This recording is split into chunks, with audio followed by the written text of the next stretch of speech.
जय Hind defence aspirants, welcome back again. This is Divyanshu Pandey. आज के सेशन में हम चीफ ऑफ डिफेंस स्टाफ के बारे में जानेंगे और ये भी हम कवर करेंगे कि चीफ ऑफ डिफेंस स्टाफ के पोजीशन की रोल, रिस्पॉन्सिबिलिटी और इनकी हिस्ट्री क्या है। शुरुआत करते हैं आज के सेशन की। भारतीय सेनाओं के लिए हमारे सेना अध्यक्ष की नियुक्ति की जाती है और आर्मी, नेवी, एयरफोर्स में समन्वय आपका बैठाया जा सके, इस कारण से भारत सरकार ने एक नया पद का सृजन किया है जिसका नाम है chief of the defence staff. Short form में हम इसको सीडीएस कहा करते हैं। आपको याद हो, भारत पाकिस्तान का युद्ध जब करगिल में वर्ष 1999 में लड़ा गया था, तो उस समय 2001 में जो करगिल रिव्यू कमेटी बैठी थी, उनके द्वारा अपनी रिपोर्ट में ये संस्तुति की गई थी कि हमारे आर्म फोर्सेस में ज्वाइंटनेस को बढ़ाने के लिए एक सीडीएस का होना आवश्यक है। सीडीएस का कॉन्सेप्ट अमेरिका, रशिया, चाइना जैसे अन्य कई देशों में आपके रहा करते हैं, जिससे कि वो बेहतर तरीके से अपनी वर्किंग को सुचारू रूप से चला पाएँ। तो इसी प्रकार से भारत ने विश्व के अलग अलग देशों की मिलिट्री जिस प्रकार से काम करती है, उनसे कुछ अच्छा सीखते हुए सीडीएस के पद की नियुक्ति की आपकी मांग कही थी। और फिर वर्ष 2002 में इंटीग्रेटेड डिफेंस स्टाफ आपका बनता है, जिसमें हमारे तीनों फोर्सेस के जो चीफ्स होते हैं वो आपके रहा करते हैं। लेकिन फिर भी कहीं ना कहीं ये आवश्यकता थी कि हमको एक पर्टिकुलर एक ऐसा ऑफिसर चाहिए जो कि चीफ ऑफ डिफेंस स्टाफ आपका बन सके और रक्षा संबंधी मामलों में भारत के रक्षा मंत्री, प्रधानमंत्री को अपने तरफ से सुझाव दे सके। वर्ष 2012 में नरेश चंद की कमेटी के द्वारा रिकमेंडेशन दी गई कि permanent chairman of the chief of staff committee को आपका अपॉइंट किया जाए जब तक सीडीएस आपका नहीं बन रहे हैं। फिर इसी पे जब 2014 में नई सरकार आई नरेंद्र मोदी जी की, तो उन्होंने सीडीएस को आपका क्रिएट किया वर्ष 2019 में, और ये mainly recommendation lieutenant general DB. Shekatkar की आपकी थी और इनके रिकमेंडेशन के अनुसार जो है पहला पद सीडीएस का आपका सृजन किया गया, जिसमें भारत के पहले chief of the defence staff late general Bipin Rawat थे। ये पहले उस समय इंडियन आर्मी के जनरल थे, फिर इनका प्रमोशन करके इनको सीडीएस आपका बनाया गया। 31 दिसंबर 2019 में इन्होंने अपना पदभार ग्रहण किया। लेकिन आप सभी को याद होगा कि दिसंबर 2022 में इनकी हेलीकॉप्टर क्रैश में आपकी मृत्यु हो गई थी। उसके बाद जो भारत के दूसरे आपके chief of the defence staff बने, उनका नाम है जनरल अनिल चौहान। ये रिटायर्ड लेफ्टिनेंट जनरल थे। भारत सरकार के द्वारा सीडीएस के नियुक्ति में चेंजेस करके जो है इनको आपका बनाया गया सीडीएस, और उसमें जो आपका चेंजेस किए गए नोटिफिकेशन में, उसमें कहा गया कि हमारे सेनाओं का, आर्मी, नेवी, एयरफोर्स के ऐसे अधिकारी जो कि 4 स्टार जनरल हैं तथा 3 स्टार जनरल हैं, वो चाहे सर्विंग है या फिर रिटायर हैं, उनको सीडीएस आपका बनाया जा सकता है। तो इसलिए इनको बनाने के लिए भारत सरकार के द्वारा जो है आपके नियम में बदलाव किए गए, और ये भारत के दूसरे आपके प्रमुख रक्षा अध्यक्ष हैं, जिनका नाम आपको पता रहना चाहिए। अगर हम मिनिस्ट्री ऑफ डिफेंस में देखें क्या क्या चीज़ें रहती हैं, तो उसमें आपका डिपार्टमेंट ऑफ डिफेंस रहता है, जिसको डिफेंस सेक्रेटरी के द्वारा हेड किया जाता है। डिपार्टमेंट ऑफ मिलिट्री अफेयर्स होता है, जिसको chief of the defence staff head करते हैं। Department of production, defence production, जिसको सेक्रेटरी डिफेंस प्रोडक्शन के द्वारा हेड किया जाता है।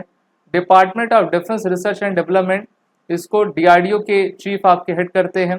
डिपार्टमेंट ऑफ एक्स सर्विसमैन, इसको एक्स सर्विसमैन वेलफेयर के आपके सेक्रेटरी हेड किया करते हैं। तो यहाँ पर आप देख पा रहे हो कि किस प्रकार से सीडीएस का यूनिफॉर्म रहा करता है। जो इनके कैप पर बैचिंग होती है वो ज्वाइंट सर्विसेज की आपकी रहा करती है, यानी कि ट्राई सर्विसेज की रहती है। और कार फ्लैग में इनका नेशनल फ्लैग और ट्राई सर्विसेज का क्रेस्ट रहता है। बेल्ट बकल में ट्राई सर्विसेज का क्रेस्ट रहेगा। बटन्स में इनके आपके ड्रेसेस होंगे ट्राई सर्विसेज क्रेस्ट के। और 4 स्टार जनरल आपके ये रहा करते हैं, ये भी आपको पता हो। जब ये सीडीएस का पद बन रहा था तो कहा गया था कि 5 स्टार जनरल बनना चाहिए, लेकिन कुछ ऐसा हुआ कि जिसमें कहा गया नहीं नहीं, इनको जो है 4 स्टार ही जनरल रहने दिया जाए, और सभी जो हमारे तीनों सेनाओं के चीफ रहते हैं उन्हीं के इक्वलेंट इनकी रैंकिंग और इनका पे स्केल रहेगा।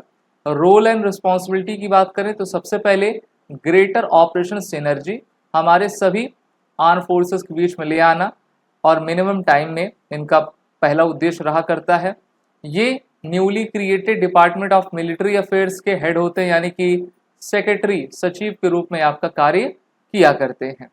The CDS will be the single point military adviser to the defence minister on matter involving to the all three services, and the service chief will be obliged to confer their counsel to issue pertaining the respective services। हमारे arm forces में जो भी समस्या आती matter है उसको देखना, रक्षा मंत्री को सीधा आपका डायरेक्ट बताना कि ये चीज़ें आपकी हो रही हैं, उस पर इनके द्वारा कहा जाता है।